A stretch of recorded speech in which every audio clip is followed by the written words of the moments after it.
song. A song you would actually listen to in the summer. How did that happen? Fonsi!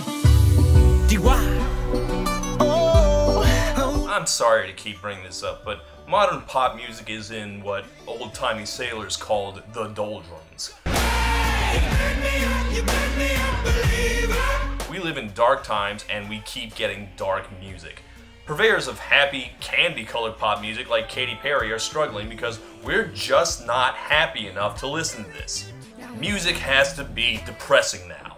One of my viewers called it Man of Steel pop, a term I am immediately appropriating and claiming as my own. I came up with it, it's my phrase now. But goddammit, we can't be sad and dour all the time. It's still summer.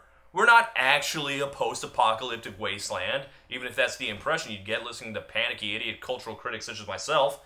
We need a good summer song. And if no one in the English-speaking world has it in them, by God, we'll get it elsewhere. Despacito, quiero respirar tu cuello despacito. Spanish? Sure, why not? I mean, that's apparently what we concluded, seeing as this song is not only successful in America, it's America's first foreign language #1 hit in like 6 billion years. But if you think about it, it makes sense. I mean, we're America. We don't manufacture anything anymore. They took our gerbs! Despacito, this is how we do it down in Puerto Rico. Okay, yes, technically our song this week is also American, seeing as it's from Puerto Rico, and Puerto Rico is in fact part of this country, even though we treat it like it's not, for God knows what reason. But for our purposes today, it's not in English, so it's foreign. Or at least it is to me. I think I'm pretty well versed in a lot of genres, but Latin pop is a huge blind spot for me. I just don't know anything about it.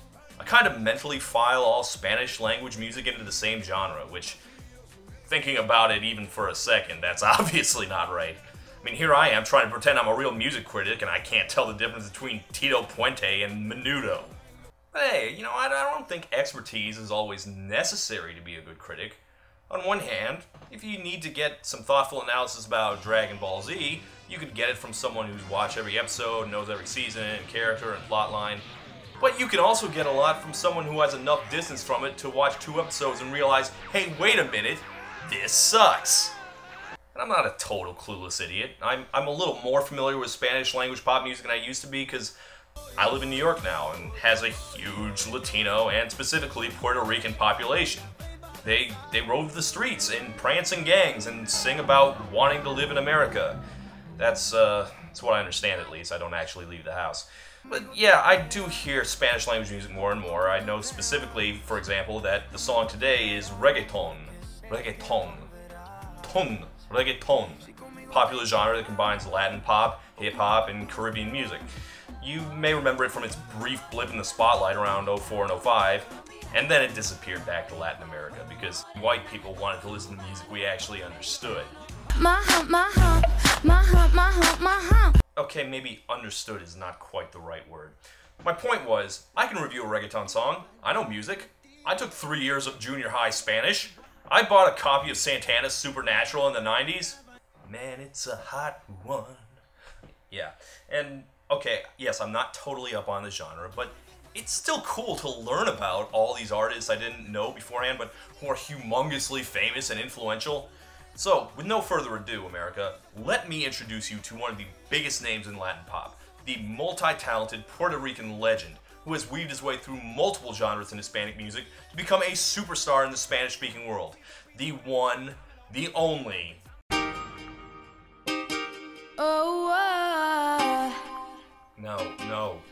No, what the crap? No! Come and move that in my direction. So thankful for that, it's such a blessing, yeah. Turn every situation into heaven, yeah. Okay, that is not the singer I was talking about. But yeah, that's definitely the voice of Justin Bieber. Make me wanna savor every moment slowly, slowly. Which, you know, I watched a video, I didn't see no Justin Bieber in it. Okay, yeah, full disclosure. The version that's big in America is in fact a partially English remix featuring Latin icon Bieber. Look, song on the whole, it's fine. I don't mind it. It's okay. That's my review. It's okay.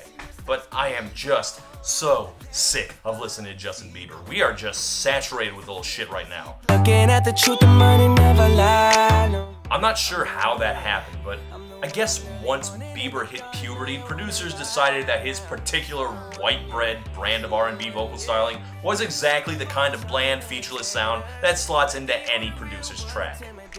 That's why even though his last record is a couple years old now, he's still goddamn everywhere. And he is by far the least interesting part of the track. He is completely unnecessary to it. And yeah, I guess without his star power, it wouldn't have crossed over, but I still feel kind of insulted by it. He's not even singing in Spanish. It's like they're saying, hey America, we made you a pina colada, but that's probably too exotic for you, so for your stupid sake, we're just gonna add a big glop of mayonnaise. He's not even in the video. For visual clarity's sake, whenever he shows up in the song, I'm just gonna add this graphic. Come and move that in my direction. Yeah, I think it fits. I added him as clumsily to the video as he was added to the song. Although, you know, I don't know, maybe he does appreciate Spanish music.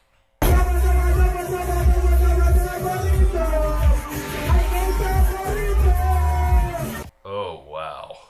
Baby, take it slow so we can last long. Now, he's a distraction is what he is. Especially from the two other artists who seem much more interesting and have been very popular for years and years. First, the singer, Fonsi. Hey. And the other is Daddy Yankee, who I remember having quite a few hits 10 years ago, but I hadn't really heard anything about in a while. I assume because he endorsed McCain Palin in 2008, which, bold stance that year. Even Toby Keith endorsed Obama in 2008. No, but mostly he disappeared because white America stopped listening to reggaeton. But here he is again. Eat that, Pitbull. You thought you were king of the stupid Hispanic rappers, but it is Daddy Yankee who has had the last laugh. And they are both way better than whatever Bieber's doing. My sunrise on the darkest day got me feeling some kind of way. Some kind of way. How evocative, Bieber. Yeah, American pop has been degrading for years, but in Puerto Rico, they still know how to speak the language of love. Every lyric is infused with that special, hot-blooded old Spanish Caribbean charm. I assume. Like I said, my Spanish is kind of shaky, but you can still tell, right? Despacito, quiero respirar tu cuello despacito. Despacito means slowly, which is weird because it's not a very slow song, but you know what it means. He's gonna take his time. None of this, the weekends, I'll bang you if I'm drunk enough crap. You know what? I can find a translation here. Let's see what they're saying. Oh, tú eres el imán y yo soy el metal. That's a metaphor, all right. Okay, I'm gonna assume I'm the metal sounded better in Spanish. In English, it sounds like I'm the metal. Tú eres el imán y yo soy el metal. Given this, though, he does at least know how magnets work, unlike some. Me voy acercando y voy armando el plan. Solo con pensarlo se acelera el pulso. Ya me está gustando más de lo normal. I'm already liking this way more than usual. Okay, clearly something's being lost in translation here. I mean, it happens. This is why Shakira's songs sound so weird in English.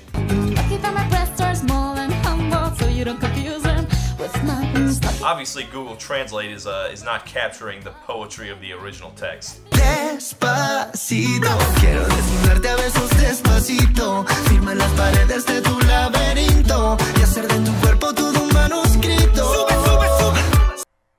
Whoa! Firma las paredes de tu laberinto. Whoa! Okay, that is the filthiest metaphor I've ever heard in a song. Like, if it's not clear, the instrument he's gonna write it with is his penis, and the ink he's gonna, well, I don't have to continue this, you know what right on your labyrinth means. Déjame sobrepasar tus zonas de peligro hasta provocar tus gritos y que olvides tu apellido. What a weirdly specific thing to forget. Oh, wait, because she's married? And you're trying to make her forget her last name because it belongs to some other dude, right? Yeah, I get you. Or, am I reaching here? Okay, again, I'm gonna lean on the I don't speak Spanish, this is something lost in translation defense. I mean, again, at least the metaphors are actual clever metaphors. You just need to be able to speak the language. If you do, then obviously you understand the beauty of what he's singing. And okay, I am being told by my Spanish-speaking viewers that this song is garbage and probably the worst song in reggaeton history. Okay.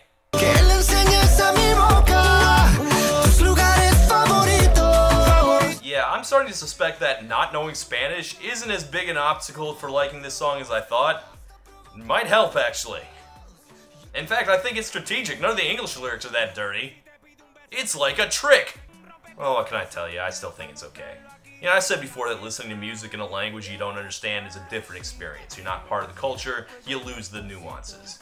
But that doesn't necessarily make it a worse experience. Sometimes it enhances it. And when I listen to this, it makes me feel like a... Okay, guys, when I'm talking, you don't have to put up the graphic.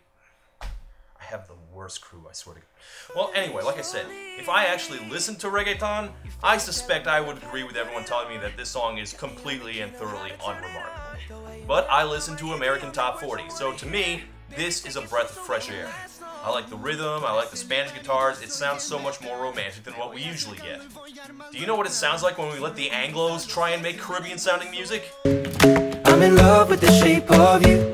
Yeah, so those are your options. Look, I'll happily go with Despacito. Look at this idiot. We push and pull like a magnet do. God, that's so lame. Push and pull like a magnet. Who would write such a stupid metaphor? Wait. Tú eres el imán y yo soy el metal. Okay, fine. What I'm saying is, I'm a chump. I'm basically like the American girls in Love Actually who fall for the foreign oaf just cause he has an accent. Yeah. What I'm saying is, I'm a slut for Luis Fonsi. Well, good night, everyone. Despacito.